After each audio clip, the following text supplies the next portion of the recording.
হেই everyone, so দেখো কালী পুজোর দুদিন আগেই কাকা বাড়িতে গ্রোসারিসের বেশ কিছু জিনিস নিয়ে আসে। আর পারফিউম, যেটা আমাদের বাড়িতে সকলের জন্যই খুব প্রেফারেবল একটা জিনিস, যেটা সবাই মোটামুটি রেগুলার ইউজ করে।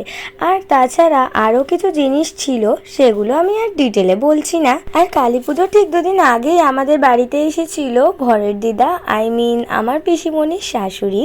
আর আমি কেন ভরের দিদা বলে ডাকি সেটা না, আমি অন্য কোনো ডিটেল ব্লগে তোমাদের জানাবো। দিদার এখানে আসার মেন উদ্দেশ্য ছিল চোখের ছানি অপারেশন। সো দিদা চোখের ছানি অপারেশন করার জন্যই এসেছিল। আর কিছুদিন দিদা আমাদের বাড়িতেই থাকবে। বাট হঠাৎ করে এই মনি আমাকে এই বক্সটা দিল আর বলল, তুই এটা ওপেন কর। আর আমি যে কোনো বক্স ওপেন করতে ভীষণ ভালোবাসি। আর এই বক্সটা দেখে তো আমার আবার অনেকক্ষণ হাসাহাসি করেই কাটিয়ে দিলাম, কারণ এটা দেখতে পুরো ছিল গয়নার বক্সের মতো। তো আমরা তাই ভাবলাম কি হলো আবার হঠাৎ, কারণ ধনতেরাস ছিল, কিছু বিগ সারপ্রাইজ নাকি।